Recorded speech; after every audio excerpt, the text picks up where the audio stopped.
অনেকে বলতেছে যে ময়নার মা পরকীয়া দেখে ফেলছে, ময়নাকে হত্যা করছে। আমি কথাটা, আপনার যদিও সন্তান হারা বাবা, আমারও সন্তান আছে, কষ্ট লাগতেছে, কিন্তু এই অপপ্রচারটা যদি আরো বাড়তে থাকে তাহলে তো ময়নার সুস্থ তদন্ত হবে না, বিচারটা পাওয়া যাবে না। আমি এমনি অনেক কষ্টের মধ্যে আছে, আমারে আর কষ্ট দিবেন না, দয়া করে এইভাবে চড়াবেন না। এমনি তো গেলে আমার সন্তান, এখন আবার আজ চড়াচ্ছেন আমার নামে অপবাদ। এখন দুনিয়া টাকা না টাকা, এখন তো আমি কি করবো? আমাকে বাঁচবার লাগে আপনারা দিবেন না, প্লিজ আমাকে বাঁচবার দিন। আমার আরো 3টা সন্তান আছে, তাদেরকে বাঁচবার দিন। এইভাবে অপপ্রচার আর চালাবেন না।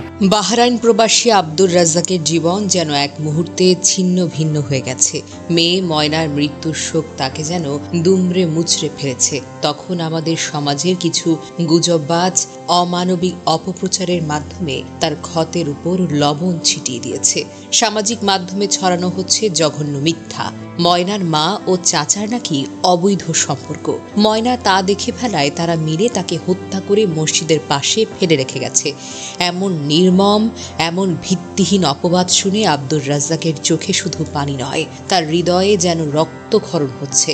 এই অপপ্রচার শুধু একটি পরিবারকে ধ্বংস করছে না, এটি মূল অপরাধীর থেকে মানুষের দৃষ্টি সরিয়ে বিচারের পথে বাধা সৃষ্টি করছে।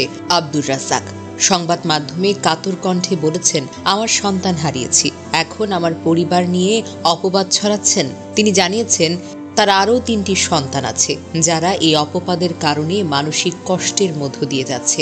দয়া করে আমার ফ্যামিলির উপর এই নোংরা অপপ্রচার বন্ধ করুন, তিনি স্পষ্ট করেছেন।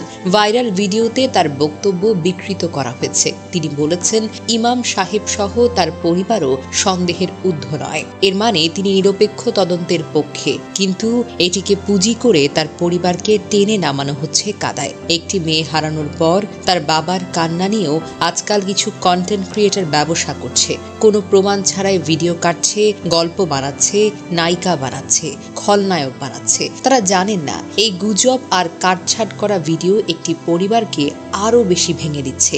শুধু ট্রেন্ডিং, ভিউ আর ফলোয়ারের আশায় সমাজকে বিভ্রান্ত করবেন না, কারণ একজন অসহায় বাবার মুখ দিয়ে শুধু কান্না নয়, একটা অভিশাপও বের হয়।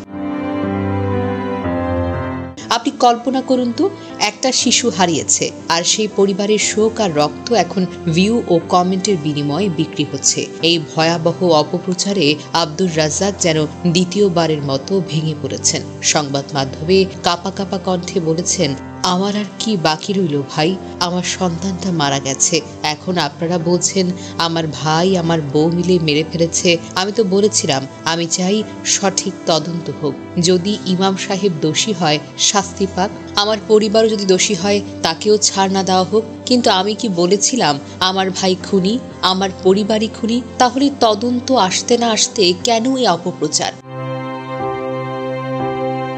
এদিকে ব্রাহ্মণবাড়িয়া ময়না নামের এক শিশুর লাশ মসজিদের 2য় তলা থেকে উদ্ধারের ঘটনায় ইমাম ও মুয়াজ্জিনকে গ্রেফতারের উদ্বেগ প্রকাশ করেছেন হেফাজতে ইসলামের মহাসচিব আল্লামা সাজিদুর রহমান। এই ঘটনা যাতে ভিন্ন খাতে নেওয়া না হয় সে ব্যাপারে প্রশাসনের প্রতি আহ্বান জানিয়েছেন তিনি। এই হত্যাকাণ্ডের সঙ্গে ইমাম, মুয়াজ্জিন বা যে কেউ জড়িত থাকুক, প্রকৃত অপরাধীর প্রতি সর্বোচ্চ শাস্তি নিশ্চিত করার আহ্বান জানিয়েছেন তিনি। বৃহস্পতিবার বেলা 12টার দিকে ব্রাহ্মণবাড়িয়ার সরাইলে আলোচিত মাইমুনা আক্তার ময়না হত্যাকার ঘটনায় তার বাড়িতে যান হেফাজতে ইসলাম বাংলাদেশের মহাসচিব। দুপুরে নিহত মাইমুনা আক্তার ময়নার পিতা আব্দুর রাজ্জাক সহ শোকাহত পরিবারের সদস্যদের সাথে সাক্ষাৎ করেন তিনি। এ সময় সাংবাদিকদের প্রশ্নের উত্তরে মহাসচিব আল্লামা সাজিদুর রহমান বলেন, এই নৃশংস হত্যাকাণ্ড সাথে জড়িত প্রকৃত দোষীদের খুঁজে বের করে সর্বোচ্চ শাস্তি, মৃত্যুদণ্ড নিশ্চিত করতে হবে। তার সাথে যেন কোনো নিরপরাধ ব্যক্তি হয়রানি বা ভোগান্তির শিকার না হয়, এদিকেও প্রশাসনের সর্বোচ্চ খেয়াল রাখতে হবে। সাজিদুর রহমান বলেন, অপরাধী যেই হোক কাউকে ছাড় দেওয়া হবে না, চাই সে মসজিদের ইমাম হোক বা অন্য কেউ। হেফাজতে ইসলাম প্রকৃত দোষীদের কখনো ছাড় দেওয়ার পক্ষে নয়। হেফাজতে ইসলাম সবসময় রাষ্ট্রীয় আইনের প্রতি সর্বোচ্চ শ্রদ্ধাশীল। বিচার বহির্ভূত হত্যাকাণ্ড ও ধর্ষণের বিরুদ্ধে রাষ্ট্র সর্বোচ্চ পদক্ষেপ গ্রহণ করতে হবে। হত্যাকাণ্ডের সাথে জড়িত সন্দেহে মসজিদের ইমাম ও মুয়াজ্জিনকে গ্রেফতার করে রিমান্ড দেওয়ার উদ্বেগ প্রকাশ করেন তিনি।